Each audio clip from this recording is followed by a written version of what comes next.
Eid Mubarak to our Muslim brothers and sisters. Hello, good evening. It's News 360 coming to you live from the News Hub here at Adesawe Kanda. I am Portia Gabo. And I am Martin Asiedu Date. These are the headlines for the next 1 hour. News 360 headlines is brought to you by Flamingo Paint, Pepsodent Charcoal and Pepsodent Herbal, EcoBank. Coming up this evening, former Communications Minister Ursula Owusu-Ekufu challenges President Mahama's remarks on the SIM registration, insisting that the exercise achieved results.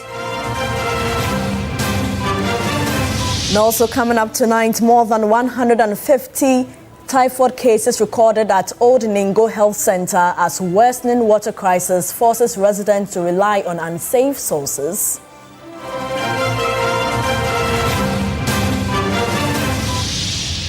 And later in the bulletin, President John Dramani Mahama calls on global leaders to end the escalating strikes and tensions in the Middle East.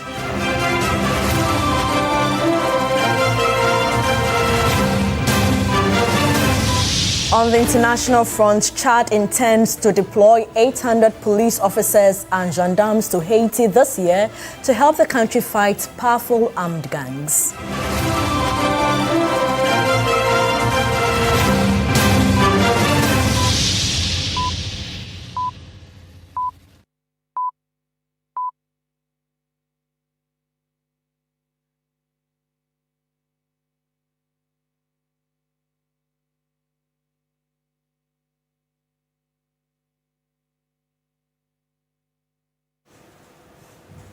It's been a beautiful Eid day, and I'm sure that many of you are enjoying your holidays. Well, relax. Let's take you through a 1 hour of comprehensive bulletin.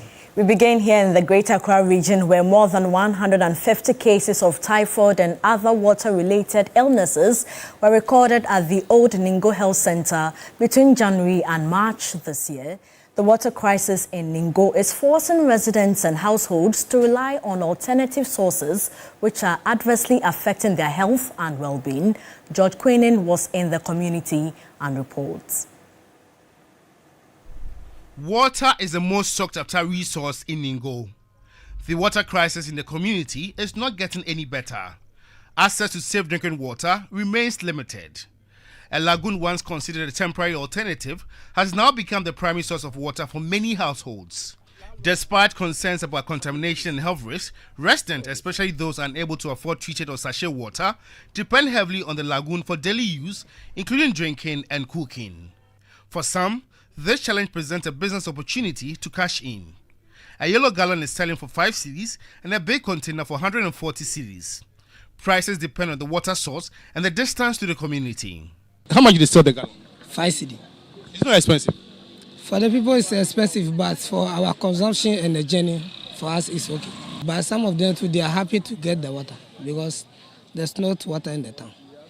Call Ningo the home of yellow gallons, and you'll not be far from right. Yellow gallons are a common sight in this very community as residents continue to struggle to access potable water. Because of insecurity, sebi. Even once a day.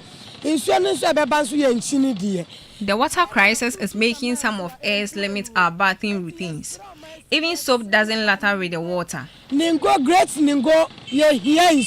Our leaders are trying to resolve the situation. However, we have pram that every 3 days their water is flowing. And we are one constituency, as the same district as well as same constituency. Why is Pram having their water being flowed every 3 days, and we, as if we don't have pipelines? How could you use 100 cedis for water just a day without eating yet? Your children's school fees are there. I've seen a lot complaining about it. I feel like I should do something, but there's nothing I can do. Even the aged are not spared in the struggle to access potable water. I bought a bag of sachet water to bath. We don't have water. We really need water because we are suffering. At Old Ningo Health Center, a nurse quickly showed the news team a source that residents rely on despite its high levels of contamination. Management confirmed the rise in typhoid cases and other water-related illnesses. That is the main challenge we have here. Typhoid, all those water-related conditions, we have them. Also because they are picking the water from the ground and any other source they can get. We have the skin infections, the schistosomiasis, all of those things are in there because we have a challenge with water. The Assembly is committed to addressing the perennial challenge. Because of the road constructions, we are also having some intermediate lockdown of some of the valves so that they will be able to divert the pipelines from the road. So it's also affecting us in a way. But we are hoping that once the road construction is done and the desalination plant is also worked on, we would have a full volume that we used to have. As measures are being put in place to restore the desalination plant and address other technical issues, residents can only hope for the best while continuing to deal with their current predicament. George Quinnin, TV3 News, Ningo. Water, they say, is life, so we are hoping that in the coming days some answers will be given to the many questions residents are asking. Away from that, former Minister for Communications Ursula Owusu-Ekufo has refuted an assertion by President John Mahama that the previous SIM registration exercise was unsuccessful because she had a feud with the then National Identification Authority boss. She says there are facts to support earlier work done, cautioning against what she described as false narratives and attempts by government officials to discredit her. And try a simple from now at your how can say a buy okwa na MTN the sea canopy na ni party ase na your friend baako at your how buy kopem say ye nyina say ne nim say Minister of Communications are all your SIM registration no na on National Identification Authority page no na omon kasa na HSA omuntem enye papa. This is what President Mahama said in the Bono region as part of his justification for the intended SIM re-registration exercise. The former communications minister has denied this and explains that at no point did any disagreement between her and the former NIA boss affect their professional duties to the state. Ursula Owusu-Ekufo says, unlike assertions being made, every active SIM card in use today is linked to a Ghana card and can be traced in the SIM registry database. The former Blekuma West MP criticized the attempt by government to rebrand the interventions they put in place. Another concern Ursula responded to is the discrepancies in the biometric data, refuting claims by the National Communication Authority boss, Reverend Engineer Edmond Urenchi-Fianko. This is a very small sample that we tested. And so about 81% had a facial match. And by the next slide, when it came to the fingerprint, it was 0. Fundamentally, the NIA fingerprints were taken with contact, whereas what we did with the SIM, with the mobile registration the last time, was contactless. And fundamentally, it would create a challenge as far as matching the two fingerprints are concerned. Far from this, the former minister says 80% of the facial biometrics captured in the past registration matched the NIA database, according to a 2025 audit. For her, government must not pretend to be introducing anything new, accusing officials of double standard. If for nothing, a foundation was set in the past registration. It may not be perfect, but Ursula says the fact can never be denied. Christian Yale, TV3 News. In more news tonight, the government of Ghana's move to engage authorities in Burkina Faso following the ban on exports of fresh tomato is already witnessing mixed reactions from local markets. For tomato traders at Makola Market in Accra, the engagement alone is not enough. They are calling for urgent intervention to stabilize supply and protect their livelihoods as uncertainty begins to threaten prices and availability. Samuel Yeboah Adam reports.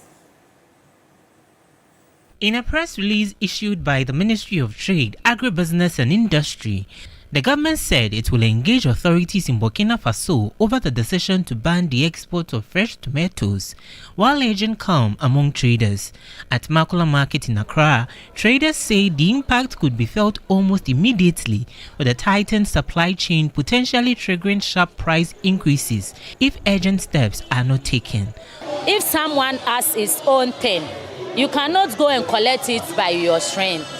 So we, the sellers, is going to cost it a lot. We should go and negotiate with the president. Even the price is too high for us. If we sell, we always lose. If they cease not to bring in tomatoes, we are going to suffer for tomatoes.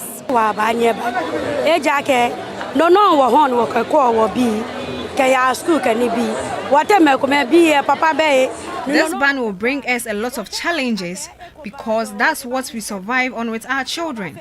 When this ban continues, there will be a lack of tomatoes in our country, so we are pleading with the president to intervene.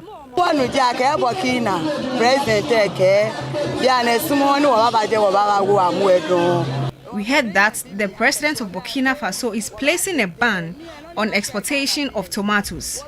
To me, we should improve on ours, and also the government should invest in the farmers so that we can get the same quality as theirs.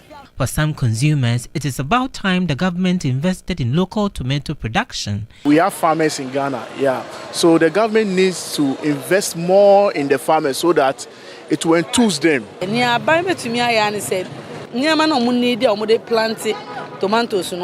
What the government can do is to support farmers with all the machinery needed to farm tomato on large scale so that we will also benefit. Meanwhile, the Chief Executive Officer of the Chamber of Agribusiness Ghana, Anthony Morrison, says that Burkina Faso is not obliged to supply Ghana with tomatoes. However, he notes this could be an opportunity for Ghana to strengthen local production. We do not need to go anywhere. Our food sufficiency when it comes to tomatoes can be done within the next 6 to 12 months. We need government utmost commitment. We need a national tomato strategy to be for the next 3 months, 6 months, and 12 months to achieve the real objectives. We are capable of doing this. Government should put its trust in the private sector, put money and funding to where it is due, listen to we the technical people, and we will deliver to the good people of Ghana. As the government prepares to engage Burkina Faso, pressure is mounting to secure an immediate tomato supply. This presents the perfect opportunity for the government to encourage people to venture into agriculture. By supporting the large-scale cultivation of the desired tomato variety, it will not only save foreign exchange but also to create jobs through the agricultural value chain and contribute to national revenue generation. Samuel Adams for TV3 News, Makola, Accra. So today is a holiday, clearly because of the Eid celebrations, and this year's this year's Eid al-Fitr celebrations or festivities ushering a long weekend for many Ghanaians. While some are taking time off to rest, businesses in the entertainment and informal sectors are preparing for what they expect will be a surge in activity and spending. Christabel Success Trevor is at Oxford Street in Osu to see how the long weekend economy is shaping up. The long weekend is officially underway, and as you can see here on the Oxford Street in Osu, the celebrations and the early signs have already started kicking in. For many businesses here, this is one of the most important times for them because this is a time for them to make sales and make more money. So come along with me, let's see what is happening on the ground. Across Osu, vendors are setting up, food is being prepared, and music systems are being tested ahead of what many expect to be a busy weekend. From small roadside businesses to larger centers, businesses say they are ready for increased patronage. There are some holidays that people patronize. I'm expecting a lot of sales this particular holidays. During the daytime, it's going normal, but we are expecting more customers, around 4 or 5. Today is more better than the normal days. Some businesses say they have increased stock and adjusted their operations to meet expected demand. For them, holidays like this often bring in more customers and higher sales compared to regular weekends. Like normal days, like them picture from Monday like this, you can sell at least like 4-pack break till 4 o'clock. But today we sold like four already. Valentine's Day, oh yes, we make a lot of sales. Christmas, same. New Year, I think first 2 weeks in the New Year. Yeah, and Easter, Mother's Day, Father's Day. Yeah, we do. But holidays like St. March, this particular holiday, we don't really make enough sales because people are busy at the beach side and all that. But this particular holiday, so far, we've sold. However, some businesses say holidays do not always result in increased sales for them. Some are 50-50. What do you mean by 50-50? Okay, it's not like the ordinary days from Monday to Friday. In terms of the holidays, some people go out to celebrate with their family. So we the saloon people like this, when we come work on holiday, we find it somehow difficult. For example, this is my first client. For some customers, the long break offers a chance to relax and spend time with friends and loved ones. I'm out here today because today is Eid, and we went out and pray at Independence with the National Chief Imam, and I decided to pass by here and then get myself something with my daughter. Because we are in the festive season, we'll go out and then visit family and friends and then have fun with friends. Yeah. And today being Friday, after here we are going for Juma prayers, and probably tomorrow we will cook and then share it among ourselves and then visit each other and then go to maybe sometimes go out and then have fun with friends. 30 days of fasting is not an easy thing, and then as you are fasting you go to work, do other things. So as government give us these 4 days or 2 days holiday plus the weekend, I think it's very, very good. We plan on just exploring the culture and learning a lot about it, trying different foods that we've never had before. I'm excited to try food, just get to know everyone, get to know the locals. And this holiday, my children and I will work and cook at home. We will be indoors watching TV. Business owners remain optimistic that turnout will increase significantly as the weekend progresses. As this weekend unfolds, many businesses are very, very optimistic that this long celebration will give them the boost they've been hoping for in their particular business. Christabel Success Trevor, TV3 News, Oxford Street, Osu. Mahama has called on global leaders to end the escalating strikes and tension in the Middle East. Speaking at the National Eid prayers to end the Ramadan fast, he urged cessation of the war, citing its devastating global consequences. Meanwhile, the National Chief Imam says decisive actions must be taken to end the growing trend of student indiscipline and drug abuse. For 3 weeks straight, Israel and the United States have intensified their war on Iran, killing the country's supreme leader and other top officials with retaliatory strikes from Iran.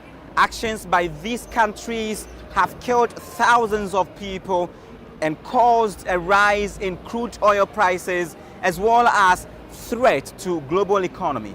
President Mahama, speaking at this year's National Eid prayers, says Muslims in the country and across the world must offer prayers for the superpowers involved.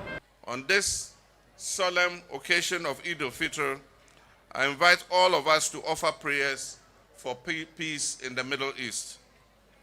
Let us pray that Allah will grant comfort to the bereaved families. Let us pray for healing of those who have been injured. And let us pray for relief to those in distress and wisdom to the leaders of the countries that are fighting to choose dialogue over war. May Allah touch the hearts of the leaders, President Trump, Netanyahu, Mustafa Khamenei, so that this war will come to an end. The president said Ghana continues to be a shining example of peaceful coexistence and interfaith harmony. Our diversity of faith and culture is not a weakness, it is rather our strength. This harmony is a precious gift given to us by Allah, and we must protect it. Let us reject anything that will divide us. Let us reject extremism and intolerance. Let us choose dialogue over discord. Let us choose unity over division, and let us choose peace over conflict. The National Chief Imam, Sheikh Osman Nuhu Shaributu, has expressed grave concern over the growing trend of indiscipline in schools and has pledged his support to tackling social vices like drug abuse. Today we see students who are able to beat up their own teachers, slap and attack them. During sports, we see how students themselves will destroy all those things that have been provided to make sporting activity an interesting one, an entertaining one. The rising trend of drug abuse, particularly with which the Muslim community is afflicted, it's a matter of concern. Your Excellency, Chief Imam says if there is anything that together with him you can do, he's prepared to join you in any program of such importance. As Muslims end their mandatory one-month fast, they have been urged to join collective effort to protect the environment. As believers, we must recognize that environmental stewardship is not a mere civic duty or responsibility, but a moral and spiritual obligation rooted in our faith. I therefore call on all Muslims and all citizens to actively participate in all efforts aimed at protecting and preserving our natural environment. The extra holiday created for Eid has been commended by the National Chief Imam, who says it has helped to resolve earlier challenges with differences in when respective Muslims end their fast. Christian Yale, TV3 News. In a related development, the Vice President, Professor Nana Jane Opoku-Agyeman, has called for unity, peace, and renewed moral responsibility among citizens as Muslims across the country marked the end of Ramadan. She was speaking at the Eid prayers organized by the Al-Sunnah wal Jama'ah at the forecourt of the State House in Accra.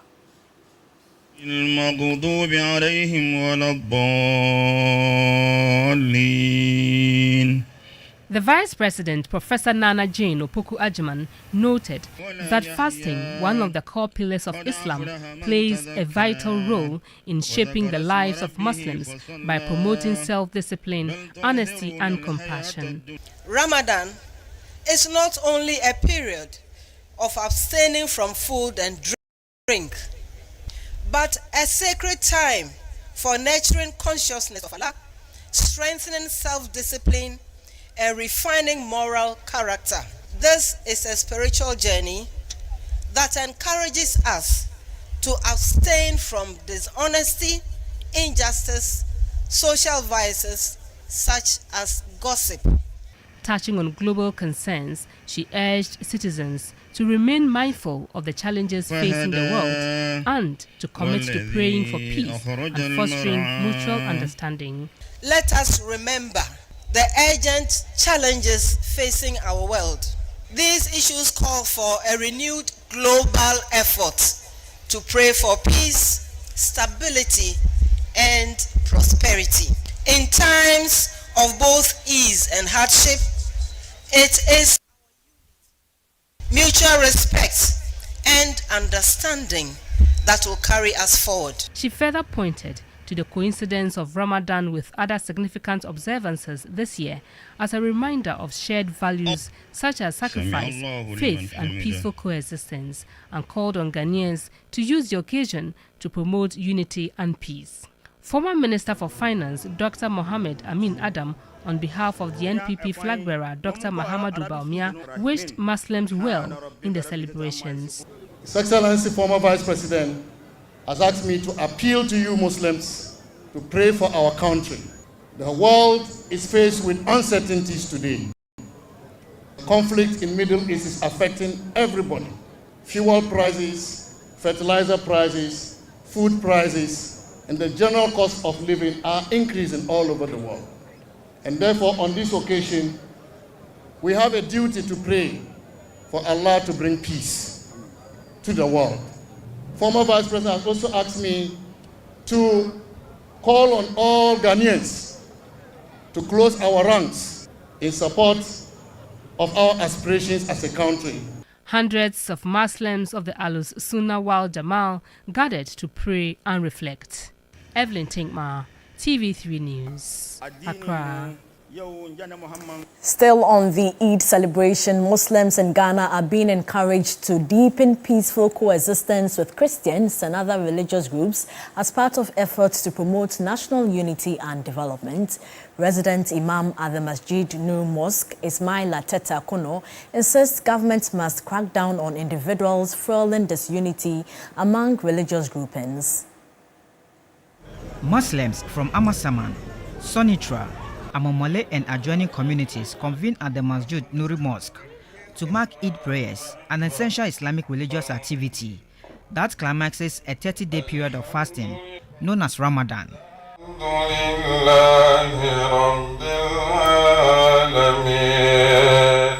Children, youth, adults and the elderly solemnly took part in the exercise, seeking Allah's blessings, courage and strength to guide them into the future. Delivering a sermon after a brief collective prayer session, resident Imam of the Masjid Nur Mosque, Ismaila Tete Akuno, emphasized the need for Muslims to continue living a righteous and fulfilling life, even after the Eid celebrations. Ramadan has exposed all of us. All of us have come to see where we fall short. Our deficiencies in terms of the Quran recitation has been exposed. Our deficiencies in terms of zikr has been exposed. My respected brothers and friends, once we've gone through it during the month of Ramadan, Allah subhanahu wa ta'ala did not exclude us from the righteous. Allah included us among the righteous. And we're able to do it. It means nothing can stop us to become righteous. He called for stronger unity between Muslims, Christians and other religious groupings, stressing the importance of tolerance and mutual respect in building a peaceful society. The chief imam of the mosque also called on the government to deal with individuals who use social media platforms to spread messages that fuel tensions between Muslims and Christians. Both Muslims and Christians believe in one God. Fortunately, we've enjoyed this peace because we understand those principles as our core reference. In times of dispute, we refer to those principles as something that is common, that is binding us. And unfortunately, there are some few people who have been fueling it, to create discrepancies, amongst and differences amongst ourselves. And therefore, we have to warn those people who have been doing that. Anytime we see symptoms of disunity, we have to try to check if it is coming from an individual. And also, I think the government also has a role to play. The Eid prayers were followed by a feast session where congregants shared meals and celebrated, giving thanks to Allah for a blessed year. The event was organized at the instance of Alhaji Ibrahim, the founder of the Masjid Nur Mosque. And from the Bono East region, our correspondent Belinda Tete visited the Draman household in Techiman to see how faith, food and community come together during this period.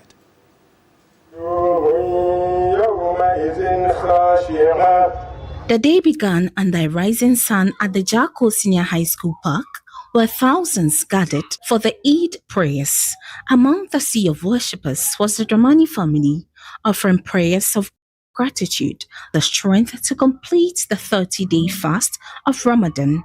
But the spiritual devotion quickly transitioned into a labor of love back at the family home. In the Dramani kitchen, the matriarch was already deep into preparations. Large pots of rice simmered over the fire, not just for the family, but for the entire neighborhood. Today is a joyful day for all Muslims because the Prophet Muhammad directed us that on this day we should all make merry and eat and have fun. Because the merrymaking is not limited to our family only. It is an order in the Quran. It's part of the Zakat Ifitr. We are supposed to extend alms to our neighbors, especially the less privileged in society. So today, whatever you prepare as a Muslim, you're supposed to consider all your neighbors.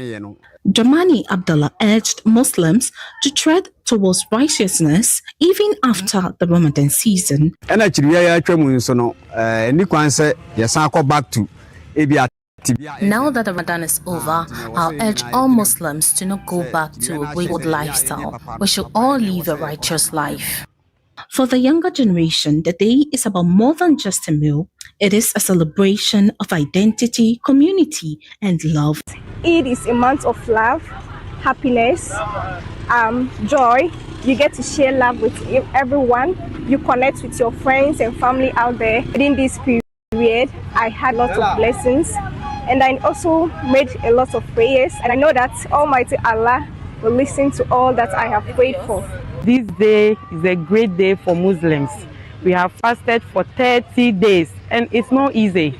And we ask Allah to forgive us because it's a month of blessing, a month of mercy. And I'm feeling so good and blessed because it's a great day for all Muslims around the world. As the day winds down and into the weekend, the spirit of Eid lingers, not just in the meals shared, but in renewed sense of faith, generosity, and togetherness.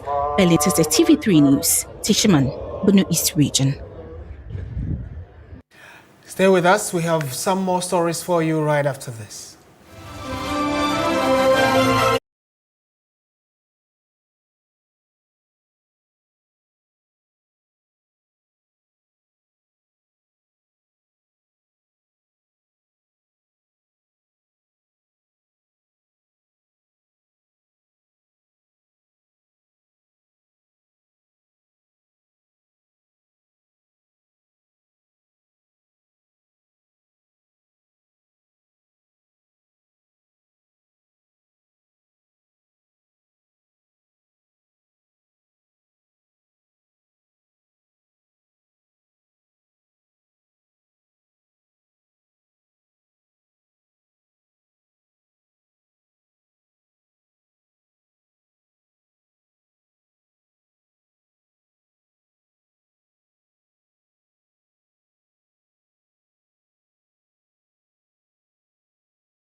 Let's continue with the rest of our stories. And the ferry operating on the Afram Plains route connecting Kwewu Adoso to Echiamanfrom has broken down, disrupting transportation across the area.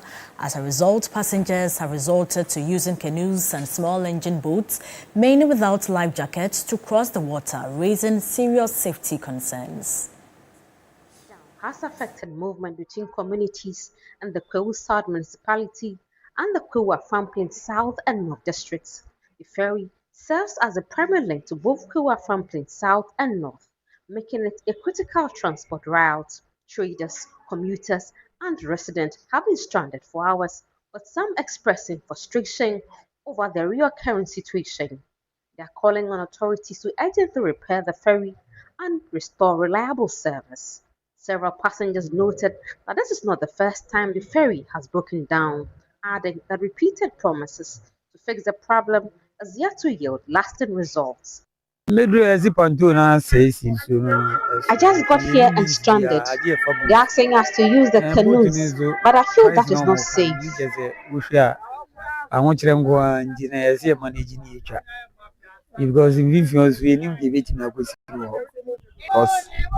Well, it's unfortunate the ferry has broken down, but we are happy about it. The president is coming around on Saturday. He will see the suffering we go through.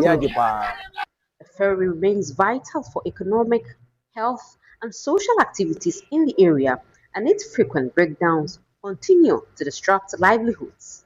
Meanwhile, President John Mahama is expected in the Afram Plains Enclave on Saturday to inaugurate Phase 1 of a farmer service center.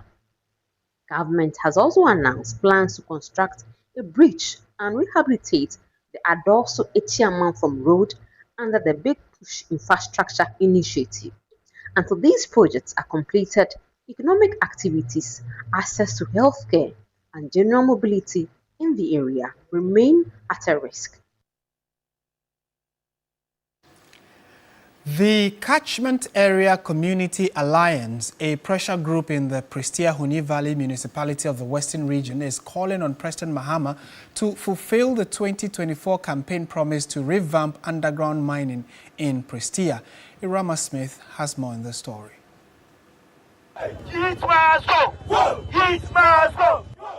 The Catchment Area Community Alliance on Friday demonstrated through the principal street of Prestia ahead of a meeting with the Chief Executive Officer of the Minerals Commission to register their displeasure over the activities of Heath Goldfields. The group is concerned about the company's capacity to undertake underground mining in the area and insists they would not sit idly by while a group of individuals exploit the mine. It says the company has now resorted to service mining just meters from the main Prestia road without providing any alternative route, and notes that the operation is located close to one of the Prestia shafts, a situation they describe as a serious threat to motorists and commuters plying the route. They have resorted in mining the surface closer to a shaft about 30 meters away from the underground shaft at Bondi. For us Prestia people, the underground is Prestia and Prestia is underground. So we will not sit down unconcerned for Heath Goldfields to come and deteriorate the mines. We have seen that most of the company comes deliberately, whether it is a Ponzi scheme or some scheme that they have adapted to come and exploit from the people of Prestia. When they come, they will leave accumulation of debt, then go. It says Heath, after their takeover, has sacked about 800 people from the company, and they will resist any attempt if it fails to do the right thing. They are also calling on President John Dramani Mahama to fulfill the 2024 campaign promise he made to revamp underground mining in Prestia. We will resist what the company is doing. We will not give them the breathing space to operate if they do not do the right thing.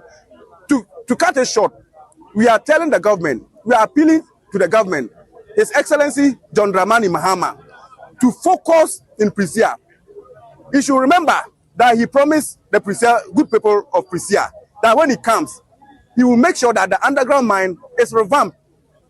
He will give the mine to a very credible investor. But it will be recalled that the managing director of Heath Goldfields, Patrick Appiah-Mensah, has stated that the company has employed some 1,400 workers with about 80% drawn from the host communities. He had added that the company is still conducting a feasibility study on the Pristia underground mine.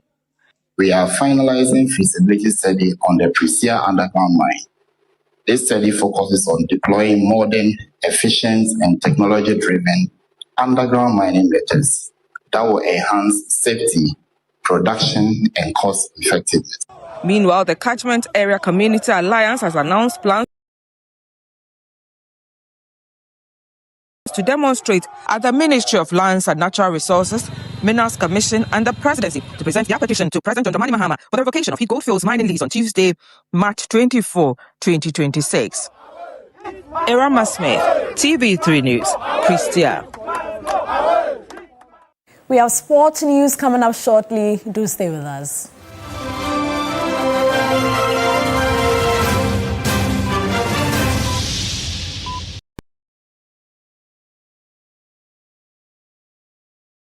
When you're going to buy a paint, don't look left, don't look right. Go straight and grab the luxury acrylic paint. No be any painting be painted. The Luxury acrylic paint. Paint me champion. When you're going to buy a paint, don't look left, don't look right. Go straight and grab the luxury acrylic paint. No be any painting be painted. The Luxury acrylic paint. All right, listen up. Colgate is on a mission. It's kind of a big thing.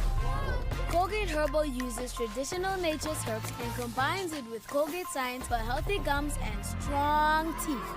New Colgate Herbal with Salt combines traditional nature's herbs with a pinch of salt and Colgate Science.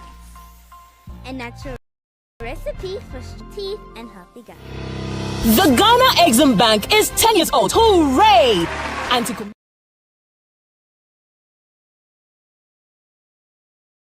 a decade of enabling export trade and industrial transformation, resetting Gexim for the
Ghana exited at the group stage with Dauda serving as the team's first choice goalkeeper. The 2022 World Cup in Qatar also included a locally based option. Lawrence Atizigi of St. Gallen was the first choice. Abdul Manaf Nuruddin of UPenn served as second choice, while Asante Kotoko's Danlad Ibrahim was named as the third choice goalkeeper.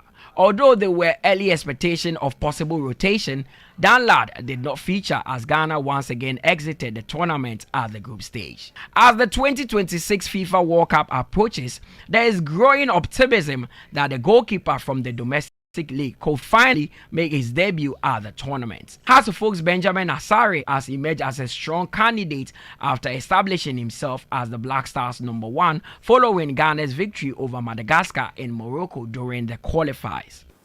One of your players was a big talking point in the build-up to the last game, Benjamin Asare, about whether he was good enough, about whether the stats backed the decision to pick him, whether he was a ball-playing goalkeeper enough.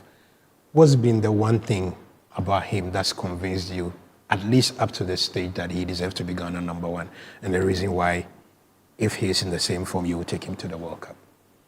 Yeah, I mean, it's always close decision. And what with him, what was the turning point was the last trainings. So when we invited him, he really trained well. He was really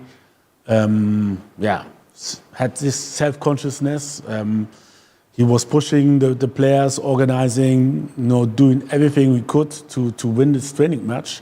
And this really convinced us, not only me, also our goalkeeper coach and the department of coaches, to give him a chance. And it's interesting that, let's say, the last week, I have to say, Atizigi was also really good in training. So the goalkeepers are pushing themselves, and that's what we want. And the same with the players. We want a solid, natural, and a positive concurrence situation where each and every player is pushing each other. But you obviously you think Asare is international level, but how good a goalkeeper is he? He's really good. He has his. I think his strength definitely on the line. Shot blocking and on the line, and there's still room to improve, but I think he's growing from game to game. Since making his debut for Ghana against Chad in 2025, Asare has played 14 matches, keeping 10 clean sheets while conceding just 6. Currently preferred ahead of Atizigi and other options, Asare says his motivation comes from the desire to maintain the trust and confidence of Ghanaians. It is so far them person catch fans ni supporters and Ghana mining na say mejuma de bia me da so akansa ejuma ni say mejuma ade no me person me na Ghana for say omu tum say metimi aye ana keeper bia so ni onuma obobon so yet mention ba mbe so omu nya jide di omu na omu say baby metimi aye na omu ja fa jide na de etamit. While his selection continues to spark debate among fans, Asare's performances at the domestic level present a strong case for the faith shown in him by head coach Otto Addo. In the ongoing 2025-2026 Ghana Premier League season, he kept 11 clean sheets, just 15 appearances for Heart of Folk. The big question, however, remains: will Benjamin Asare be Ghana's undisputed #1 at the 2026 FIFA World Cup? Absolutely trust that we need to support not just the goalkeeper but the entire team as they prepare for the friendlies and then later in a few months going to the United States for the World Cup. We'll be bringing you major bulletins here on TV3 about sporting development and how the Black Stars are preparing for that tournament. That's it for sports on News 360. Stay with us. We'll be back with entertainment.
Entertainment news segment is brought to you by GTP Lifestyle and Napa Foods. Heaven Black Insecticide Spray and Coil. Powered by 3 Entertainment.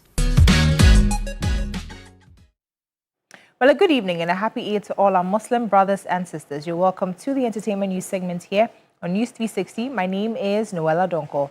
Now, TV3 is once again taking the Ghana Month celebration beyond the studio and onto the road. Now, the 4-day Ghana Month expedition kicked off on Thursday, March 19, setting the stage for an exciting journey across the country. The expedition will take participants through 3 key regions, Eastern, Ashanti, and Central, offering a rich blend of tourism, culture, and historical exploration. Here are some highlights from day 1 of the expedition.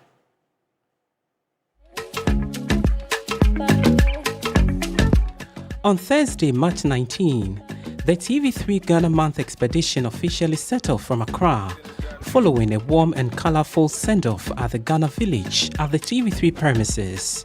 Hi guys, so it's the TV3 expedition, day 1.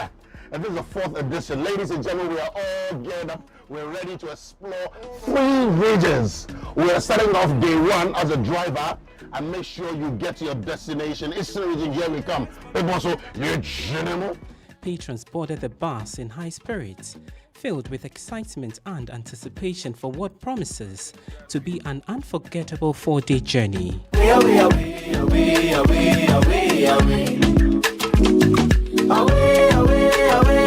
This year's expedition will take participants across 3 key regions, Eastern, Ashanti and Central, offering a unique blend of tourism, culture and rich historical experiences.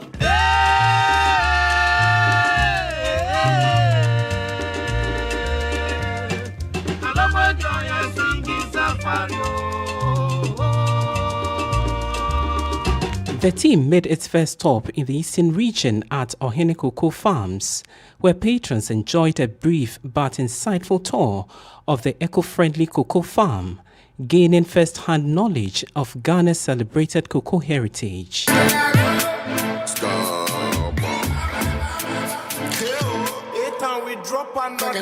Hello everyone, you're all welcome to Ohene Cocoa.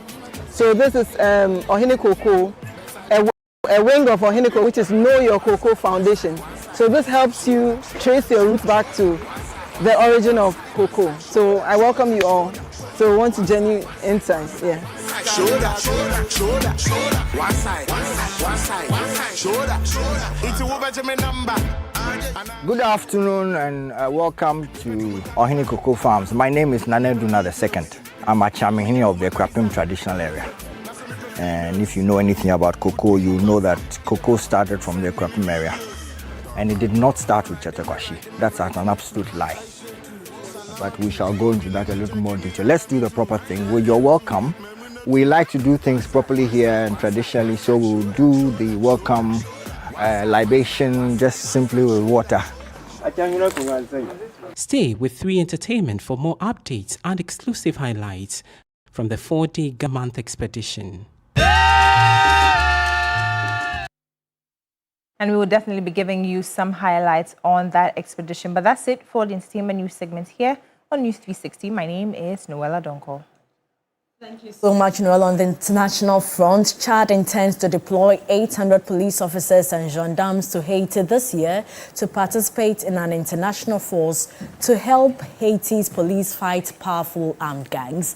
The Chadian forces are expected to arrive by June after receiving training from European and American partners. Dominican Republic Foreign Minister Roberto Alvarez said this week that the UN-backed gang suppression force would reach its full capacity of 5,500 by October.